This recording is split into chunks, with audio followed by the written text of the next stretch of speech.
तो पिछले क्लास में हम लोगों ने मोल कॉन्सेप्ट पढ़ना शुरू किया था, आपको याद होगा बेटा।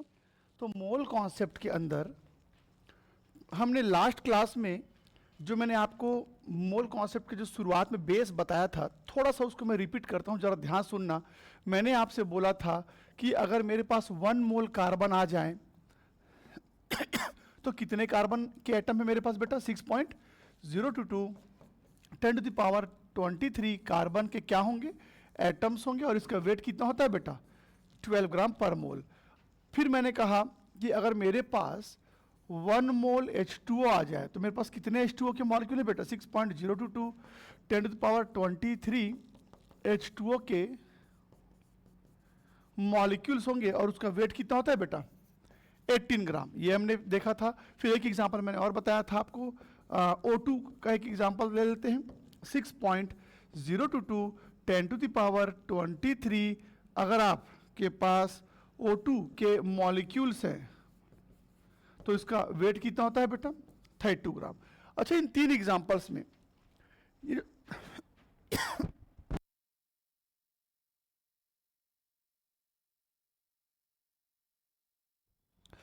तो ये जो 3 एग्जाम्पल मैंने आपको बताया था, इन 3 एग्जाम्पल में बेटा ये कौन सी स्टेट में है? कार्बन सॉलिड स्टेट में है। H2O कौन सी स्टेट में होता है बेटा आमतौर पर? सॉरी, क्या होता है ये? लिक्विड। और O2 कौन सी स्टेट में होता है बेटा? गैस। तो आज मैं ये स्टेट क्यों बता रहा हूं, तो अब सुनना, अब सुनेंगे बेटा। आपके पास अगर 1 मोल सब्सटेंस है, कोई भी सब्सटेंस अगर 1 मोल है, तो 1 मोल सब्सटेंस में कितने पार्टिकल होते हैं? 6.022 10⁻23 पार्टिकल्स होते हैं। और पिछले क्लास में आपको यह पता चला कि इतने सारे पार्टिकल के वेट को हम क्या बोलते हैं बेटा? एटॉमिक वेट बोलते हैं, या फिर क्या बोलते हैं? Molecular weight. यहां तक क्लियर है? अब सुनना, एक और पैरामीटर इसमें ऐड होने जा रहा है, एक और प्रॉपर्टी इसमें ऐड होने जा रहा है। जानते हो क्या? वॉल्यूम। O2 गैस है ना, O2 गैस है ना, पता है ये जो आपने O2 लिया है इसका वॉल्यूम क्या है? इसका वॉल्यूम है बेटा 22.4 लीटर। तो अब जो बात बोलने जा रहा हूं उसको ध्यान से सुनना। ये 1 मोल O2 है। O2 एक गैस है। आप दुनिया का कोई भी गैस ले आओ, कोई भी गैस, अगर वो 1 मोल है तो उसका वॉल्यूम 22.4 लीटर ही होगा। यानी कि हम यहां पर क्या लिख सकते हैं? 22.4 लीटर। ध्यान देना, यहां पर मैंने लिखा, यहां पर मैंने नहीं लिखा। ये वॉल्यूम वाला कॉन्सेप्ट सिर्फ किसमें अप्लाई होता है बेटा? गैस में। तो 1 मोल ऑक्सीजन, 1 मोल कार्बन डाइऑक्साइड, 1 मोल हीलियम, 1 मोल हाइड्रोजन, आप कोई भी गैस ले आओ, अगर कोई गैस 1 मोल है तो उसका वॉल्यूम 22.4 लीटर ही होगा। अब आज हम कुछ क्वेश्चंस वॉल्यूम वाले करने वाले हैं। तो एक बार, ये तो आप पिछले क्लास में लिख ही चुके हो, ये तो आपने पिछले क्लास में लिख लिया है। एक काम करो, आखिरी के जो 2 एग्जाम्पल थे, कॉपी में देखो, आखिरी के जो 2 एग्जाम्पल थे, एक O2 का था, एक CO2 का था। तो बस उसमें ना इसको ऐड कर लो बेटा, इसको बस लिख लो कि CO2 और O2 गैस था, तो गैस में ये वाला फिगर जो है वो ऐड हो जाएगा बेटा। तो किसी भी गैस का वॉल्यूम हमेशा 22.4 लीटर होता है।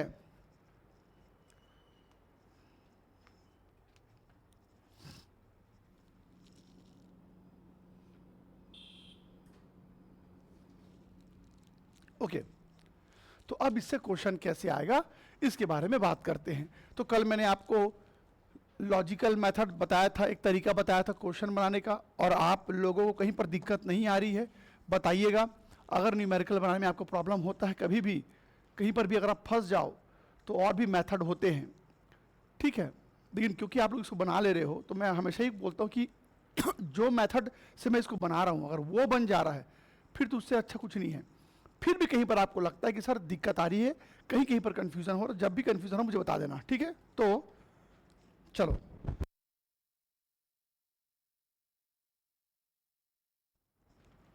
हाँ बेटा, तो अब इसमें क्वेश्चन कैसे आएगा यहां देखना। मैं आपको 2 एग्जांपल दिखाता हूं, ठीक है। जैसे मान लीजिए क्वेश्चन आ गया कि एक बलून है, सपोज बेटा एक बलून है। ये बलून पता कितना है? मान लेते हैं ये बलून 1 लीटर है, 1 लीटर का एक बलून है, 1 लीटर का एक बलून है। इसके अंदर मैंने ऑक्सीजन गैस भर दिया इसके अंदर मैंने ऑक्सीजन गैस भर दिया। और बताइए इस बलून का वॉल्यूम कितना है बेटा? 1 लीटर। ठीक है, या फिर थोड़ा सा चेंज करते हैं फिगर को, इसको 1 लीटर ना करके इसको करते हैं बेटा 2 लीटर।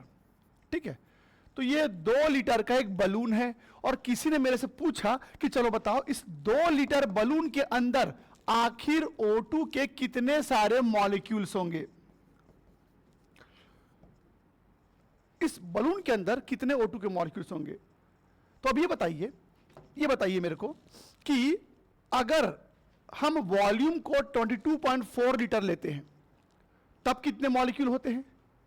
इतने मॉलिक्यूल होते हैं, है ना? 22.4 लीटर, बोलो बेटा 22.4 लीटर अगर वॉल्यूम होता है तो उसमें कितने O2 के मॉलिक्यूल होंगे? 6.022 10 टू द पावर 23 O2 के क्या होंगे बेटा? मॉलिक्यूल्स होंगे। तो फिर 1 लीटर अगर मेरे पास होगा 1 लीटर तो कितने मॉलिक्यूल होंगे? तो 6.022 10 to power 23 divided by 22.4 O2 के क्या होंगे बेटा? मॉलिक्यूल्स होंगे। तो फिर कितने के लिए पूछा है मैंने पूछा है बेटा कि 2 लीटर में कितने मॉलिक्यूल होंगे। तो 22.4 लीटर में इतने मॉलिक्यूल थे, तो 1 लीटर में इतने मॉलिक्यूल होंगे, तो फिर 2 लीटर में कितना हो जाएगा? तो मल्टीप्लाई बाय 2 कर देंगे बेटा। बोले क्लियर है ये? ध्यान दीजिएगा, यहां पर 6.022 को आप सिर्फ 6 लेके भी बना सकते हो, चलेगा, मैं पहले ही बता चुका हूं। 6.022 को आप सिर्फ 6 लेके भी बना सकते हैं। बोलो बन जाएगा। अब एक दूसरा एग्जांपल देखो बेटा, एक और एग्जांपल दिखाता हूं मैं आपको। जैसे सपोज मैं आपसे क्वेश्चन पूछता हूं कि मेरे पास 10 ग्राम O2 गैस है। मेरे पास गैस कितना है? 10 ग्राम। और मैं पूछूंगा 10 ग्राम O2 गैस का वॉल्यूम कितना होगा? 10 ग्राम O2 गैस का वॉल्यूम क्या होगा? तो थोड़ा दिमाग पे जोर डालिए, क्या लिखने वाला हूं मैं? इसको लेकर के मैं क्या लिखूंगा? मैं कहूंगा कि जब मेरे पास 32 ग्राम O2 होता है तब उसका वॉल्यूम कितना होता है बेटा? तो फिर 1 ग्राम O2 का वॉल्यूम कितना हो जाएगा? 22.4 डिवाइडेड बाई 32 लीटर। तो फिर कितने का पूछा है बेटा मैंने? 10 ग्राम का। तो फिर 10 ग्राम O2 का वॉल्यूम कितना होगा? तो 10 का मल्टीप्लीकेशन हो जाएगा। समझ में आ गया? तो ऐसे ही क्वेश्चंस होते हैं बेटा वॉल्यूम में। मैं यहां पर एग्जांपल O2 का लेके बता रहा हूं। आप कोई भी गैस ले लो, बस उसका मॉलिक्यूलर वेट बदलेगा, बाकी चीजें सब सेम रहेंगी। कॉपी कीजिए इसको।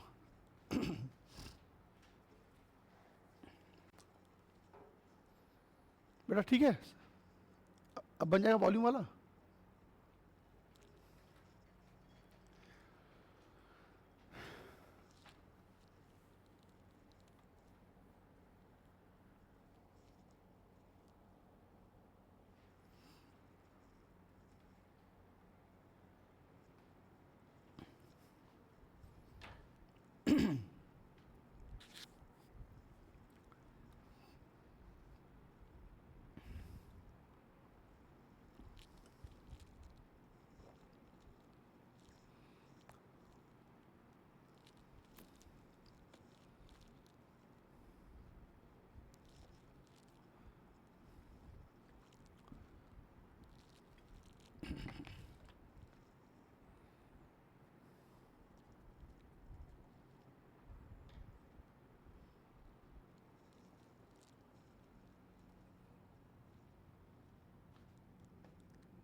अब ऐसे ही क्वेश्चन किसी दूसरे गैस के लिए अगर पूछूंगा, किसी दूसरे गैस के बारे में, तो बना लेंगे आप। बस क्या बदलेगा बेटा, मॉलिक्यूलर वेट। जैसे O2 था तो 32 लेके बना रहे थे, CO2 लूंगा तो क्या करेंगे 44। तो ऐसे आप किसी भी गैस को अगर देखते हो तो उसका मॉलिक्यूलर मास पहले निकाल लेना, फिर क्वेश्चन बनाने का तरीका सेम रहेगा। तो ये हो गया सबका। तो मैं कुछ एग्जांपल देता हूँ, उसको बनाइए, फिर उसके बाद अगले स्टेज में हम लोग पहुँच जाएंगे। कॉपी कर लिए बेटा, ठीक है। चलो तो मैं कुछ एग्जांपल देता हूँ, ये आप मुझे बना के दिखाओ, ठीक है। तो मैं गैस चेंज कर दे रहा हूँ, ठीक है, गैस चेंज कर दे रहा हूँ। तो आप मुझे बताना, आप मुझे बताना, calculate the number of CO2 molecules present in its 5 litre. दूसरा क्वेश्चन है बेटा, what volume will occupied by 20 into 10 to the power 20 CO2 molecules। calculate the weight of 1 liter O2।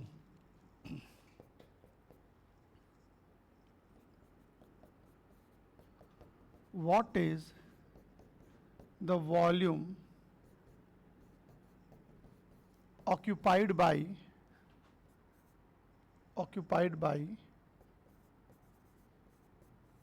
10 moles CO2। चलो ट्राई करो बेटा, ऐसे ही questions रहेंगे, ठीक है। चलो बनाओ, जहां पर दिक्कत आएगी मुझे बताना।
बना बेटा, बनाइए बनाइए, मैं भी पीछे पीछे बना रहा हूँ आपके। तो इसको कैसे बनाएंगे हम लोग, calculate the number of CO2 molecules present in 5 litre. तो आपने इसको इस तरह से लिखा होगा कि 22.4 लीटर CO2 में 6.022 10 to the power 23 CO2 के मॉलिक्यूल्स होंगे तो 5 लीटर CO2 में कितना होगा?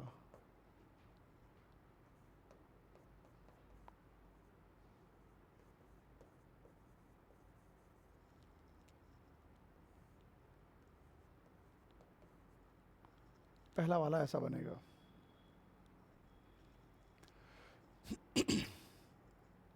फिर क्या बोला है? इतने सारे मॉलिक्यूल कितना वॉल्यूम ऑक्यूपाई करेंगे? तो आप कहेंगे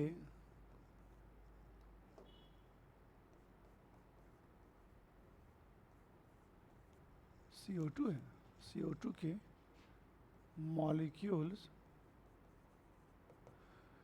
क्या स्पेस ऑक्यूपाई कर रहे हैं बेटा? 22.4 लीटर। तो फिर कितना? 20 इंटू 10⁻20 CO2 के जो मॉलिक्यूल्स होंगे उनका वॉल्यूम क्या होगा?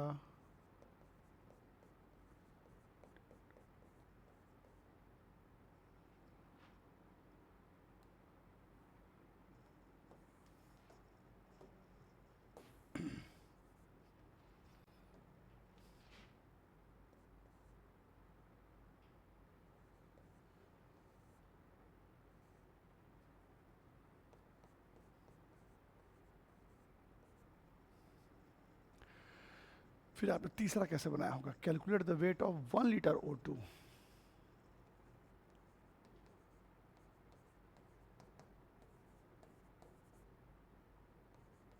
एक लीटर O2 का वेट कितना होगा?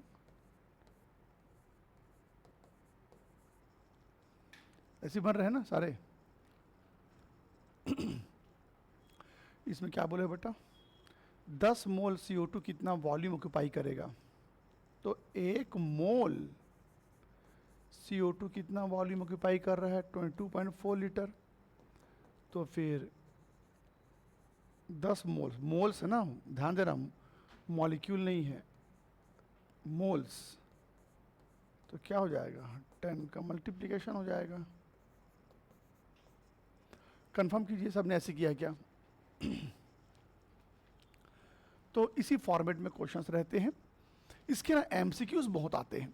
अब स्कूल एग्जाम में हो सकता है कि पता नहीं इसका MCQ आएगा नहीं आएगा नहीं पता, पर जब आप किसी कॉम्पिटिटिव एग्जाम में बैठेंगे तो मोल कॉन्सेप्ट में ना ये सब जो क्वेश्चंस करवा रहा हूँ ये MCQs के फॉर्म में बहुत ज़्यादा देखे जाते हैं।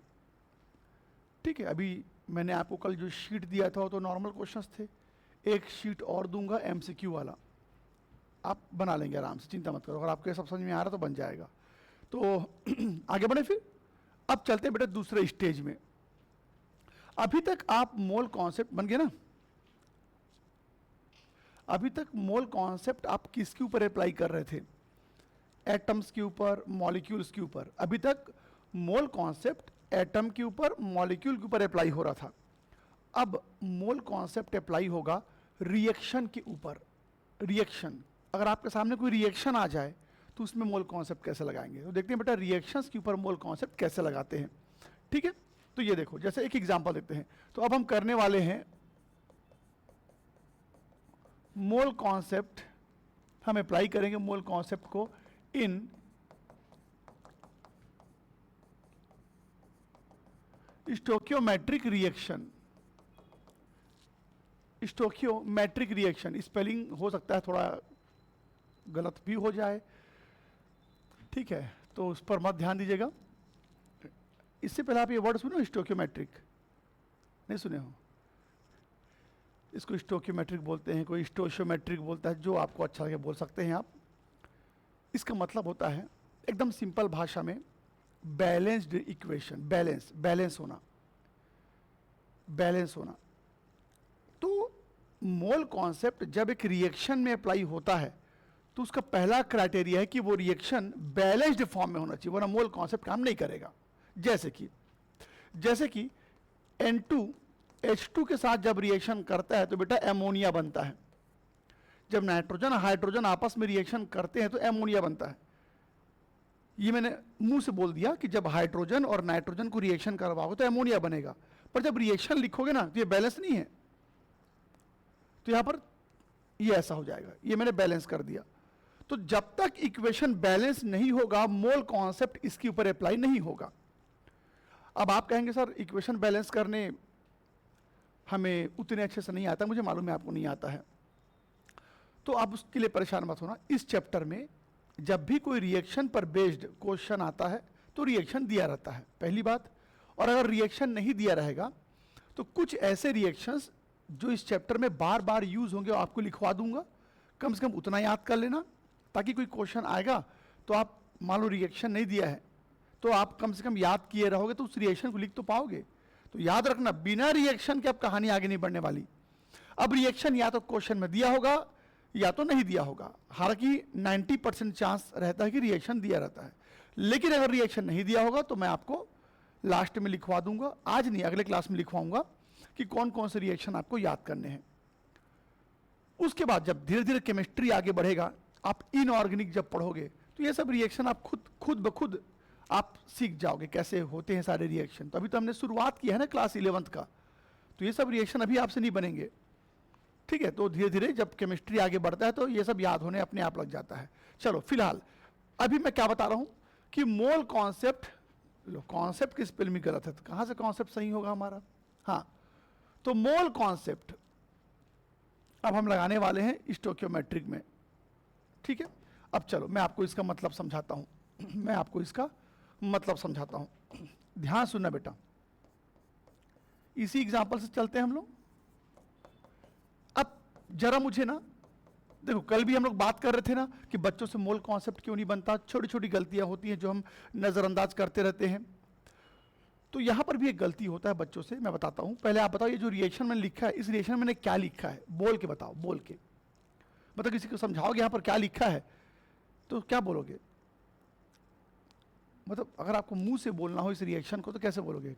कई तरीके हैं, आप कोई भी तरीका यूज कर सकते हैं। क्या बोलेंगे आप, किसी को अगर बताना हुआ रिएक्शन में क्या है, क्या बोलोगे, कुछ भी बोल दो। मम्मी पूछ देगी बेटा ये क्या लिखा था, क्या बोलोगी, हाँ बोल, ठीक है। when nitrogen reacts with hydrogen it gives ammonia. हाँ, अब इसको थोड़े से फिगर के पॉइंट में बोले तो ये तो आपने जो बोला अच्छा लगा, अब कुछ और बोलो, और ये सही है, और भी कुछ और दूसरे तरीके से, और क्या बोलोगे, बोलो कुछ तो बोलो, हिंदी में बोल दो, कोई दिक्कत नहीं कि सर ये हो रहा है ये हो रहा है, ऐसा कुछ बोल दो, जोर से बोलो। Nitrogen react with 3 molecules of hydrogen to give कितना एमोनिया, कितना एमोनिया, तुम बोलो, ठीक है। हाँ, यही गलती है हमारा, और ये गलती तुम्हारा, अब ये अभी ये तुरंत ध्यान में नहीं जाता है। तो जब मैं बोलता हूँ ना किसी को ये रिएक्शन बोल के बताओ, तो बच्चा बोलता है nitrogen react with 3 molecules of hydrogen to give 2 molecule of ammonia, या फिर ऐसे बोलेगा कि जब नाइट्रोजन हाइड्रोजन के 3 मॉलिक्यूल से रिएक्शन करता है तो 2 NH3 बनाता है। या फिर क्या बोल देगा, when N2 react with N2, कैसे बोलूंगा मैं, लिखूंगा तो N2 plus 3H2 gives 2 NH3, पर ये गलत है। गलत क्या बताता हूं, किसी भी रिएक्शन में जो कोफिशिएंट्स होते हैं ना, कोफिशिएंट्स वो हमेशा मोल के टर्म में होते हैं। तो आप इसको 3 हाइड्रोजन नहीं बोलेंगे, 3 मोल हाइड्रोजन बोलोगे। इसको आप 2 एमोनिया नहीं बोलोगे, 2 मोल हाइड्रोजन बोलोगे। अगर ये बात आपके दिमाग में बैठ गया तो कभी गलती नहीं होगा। तो रिएक्शन में कभी भी ना जो भी कोफिशिएंट्स दिए हुए होते हैं हमेशा मोल के टर्म में होता है बेटा, इस बात को दिमाग में बिठा लो। तो अगर सब के सब मोल के टर्म में, तो अब बोलो अब क्या लिखूंगा मैं इसमें, मैं कहूंगा कि जब 1 मोल नाइट्रोजन किसके साथ रिएक्शन कर रहा है बेटा, 3 मोल्स हाइड्रोजन के साथ, तो क्या बना रहा है बेटा, 2 मोल्स क्या, एमोनिया, करेक्ट। तो सभी चीजें मोल के टर्म में होंगी। अच्छा जी, अभी बताओ 1 मोल नाइट्रोजन मतलब कितने नाइट्रोजन हुआ, 6.022 10⁻23 नाइट्रोजन के क्या है बेटा आपके पास, मॉलिक्यूल्स। यहां पर कितने हाइड्रोजन के मॉलिक्यूल्स हैं, टोटल मॉलिक्यूल्स, तो आप कहेंगे 3 इंटू 6.022 10⁻23 हाइड्रोजन के क्या है बेटा, मॉलिक्यूल्स। यहां पर टोटल एमोनिया के मॉलिक्यूल्स कितने हैं? तो आप कहेंगे 2 इंटू 6.022 10⁻23 एमोनिया के क्या है बेटा? मॉलिक्यूल्स। अच्छा जी, 1 मोल एमोनिया का, माफ कीजिए, 1 मोल N2 का वेट क्या होगा? कितना होता है N2 का वेट? नाइट्रोजन 14, नाइट्रोजन 14 कितना हो गया बेटा? ये कितना हो गया? 28। तो बताओ 28 ग्राम क्या है? 1 मोल नाइट्रोजन का वेट है, 1 मोल नाइट्रोजन का वेट है, यानी ये मॉलिक्यूलर वेट है। तो अब यहां पर क्योंकि हाइड्रोजन 3 मोल्स है, तो 3 मोल्स का वेट लेंगे बेटा। मतलब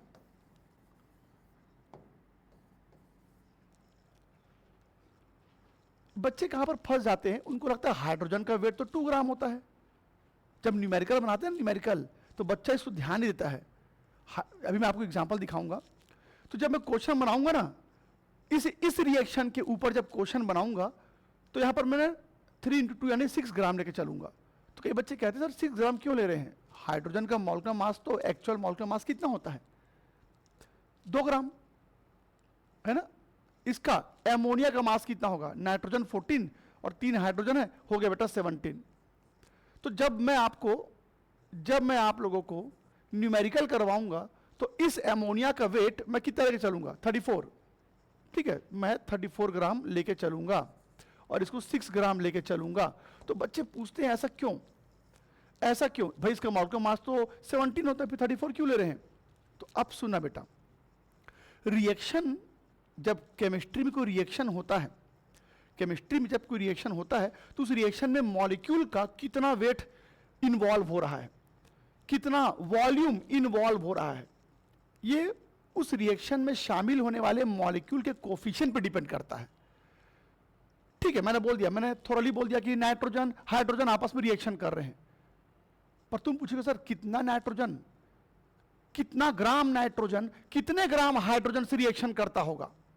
तो आप बोलेंगे बेटा जब जब नाइट्रोजन और हाइड्रोजन रिएक्शन करेंगे, तब तब नाइट्रोजन 28 ग्राम होगा और हाइड्रोजन कितना होगा? 6 ग्राम। हो सकता है कि हाइड्रोजन किसी और रिएक्शन में जब इन्वॉल्व होगा, तब कुछ और वेट होगा उसका। मॉलिक्यूलर मास तो फिक्स है, ध्यान देना, मॉलिक्यूलर मास फिक्स होता है, पर उस मॉलिक्यूल का टोटल वेट रिएक्शन के अकॉर्डिंग बदलता रहता है। तो आपको टोटल वेट लेना पड़ता है जब मोल कॉन्सेप्ट अप्लाई होता है। अच्छा जी, N2 का वॉल्यूम कितना होगा? क्योंकि वो 1 मोल है, तो 1 मोल का वॉल्यूम क्या होता है बेटा? तो मैं पूछूंगा इस रिएक्शन में नाइट्रोजन का कितना वॉल्यूम इन्वॉल्व है? आप बोलेंगे 22.4 लीटर। इस रिएक्शन में हाइड्रोजन का कितना वॉल्यूम इन्वॉल्व हो रहा है? 3 इंटू 22.4 लीटर। इस रिएक्शन में एमोनिया का कितना वॉल्यूम इन्वॉल्व हो रहा है? 2 इंटू 22.4 लीटर। करेक्ट। तो अब बताइए, मैं कुछ भी क्वेश्चन अगर इस रिएक्शन के ऊपर देता हूं, तो ये जो डेटा मैंने यहां पर लिखा है ना, ये आपकी आंखों के सामने विजुअलाइज होना चाहिए। क्योंकि अभी तो मैंने लिख के दे दिया है, अभी तो लिख के दे दिया हूं ना, तो इसको देख देख के आप क्वेश्चन बना लोगे। पर आपको मोल कॉन्सेप्ट इतना प्रैक्टिस करना पड़ेगा कि किसी रिएक्शन को देखते ही ये सारी चीजें उस रिएक्शन के नीचे आपको ना आपकी आंखों के सामने दिखना चाहिए, वो तभी फटाफट क्वेश्चन बनेगा। आप पास दूसरा ऑप्शन है, मान लो कोई रिएक्शन आ गया, तो ये सब आप एग्जाम में लिखते बैठे रहना, ये भी ऑप्शन है आपके पास, पर टाइम ज़्यादा लगेगा। अब पहले ये सब करोगे, उसके बाद क्वेश्चन सॉल्व करोगे, तो इससे अच्छा अभी कर लो, प्रैक्टिस कर लो। एग्जाम में ये सब करना नहीं पड़ेगा आपको, सीधा रिएक्शन देखती है, फटाफट क्वेश्चन बनाओगे। हम इतना प्रैक्टिस कर लेंगे, पर अभी शुरुआत में इसको देखते हुए ही क्वेश्चन करेंगे। तो कॉपी कीजिए, फिर क्वेश्चन कैसे आता है बताऊंगा बेटा।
ठीक है,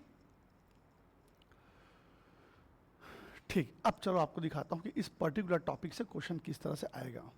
ठीक है, इसको हम लोग साइड में रख देते हैं ताकि इसको देखते रहें बीच बीच में जरूरत पड़ने पर।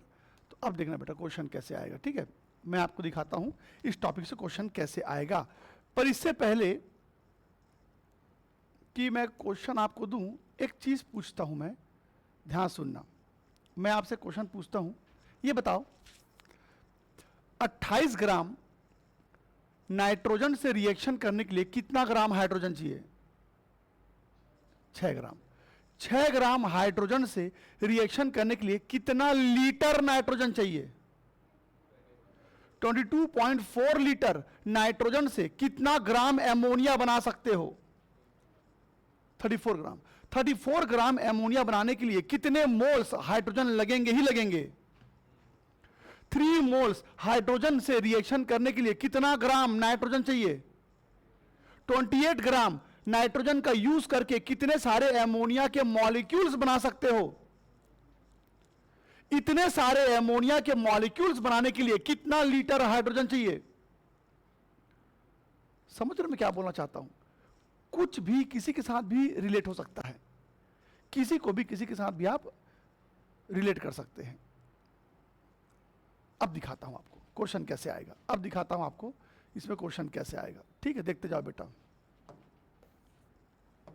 ठीक है, मैं आपको एग्जांपल दिखाता हूं। जैसे सपोज क्वेश्चन आ गया कि व्हाट वॉल्यूम विल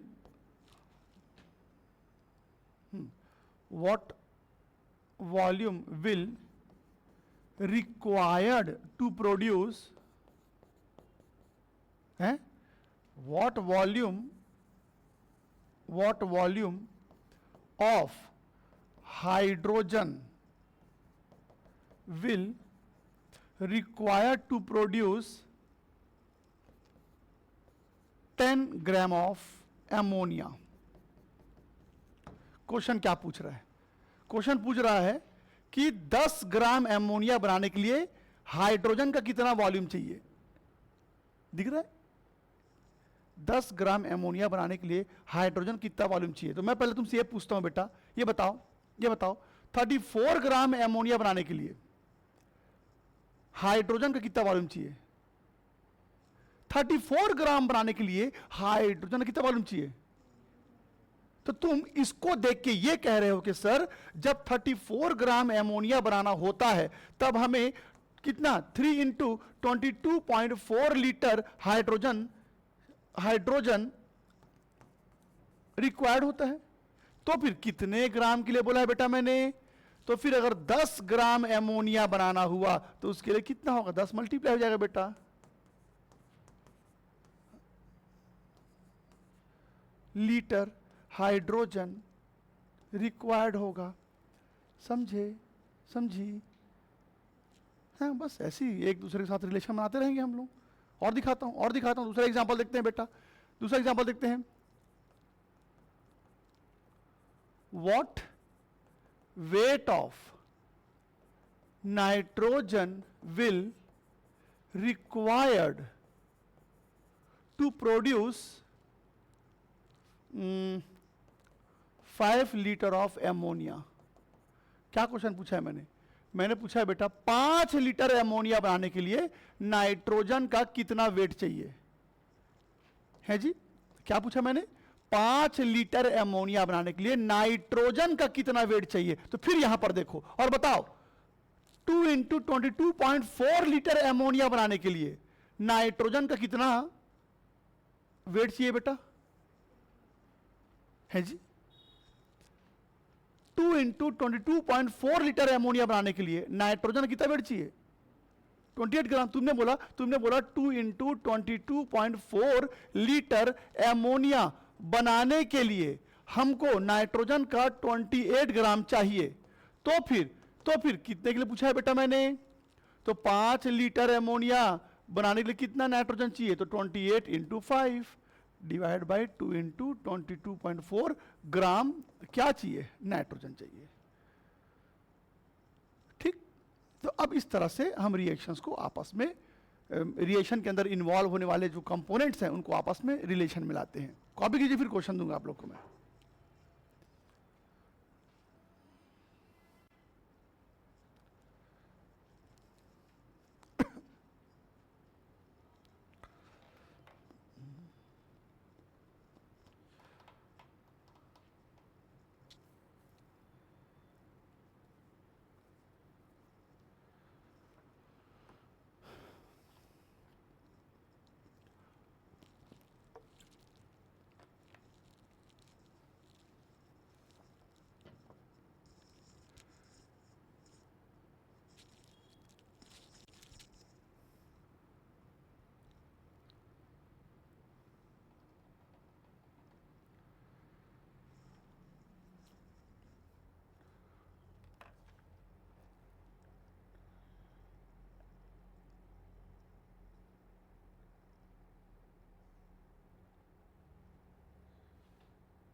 कॉपी कर ली? सबने कॉपी कर लिया? अब आपके पास जो शीट है उसमें अब बचे हुए क्वेश्चंस को बनाइए, ठीक है? अब आपके सारे क्वेश्चंस बन जाएंगे।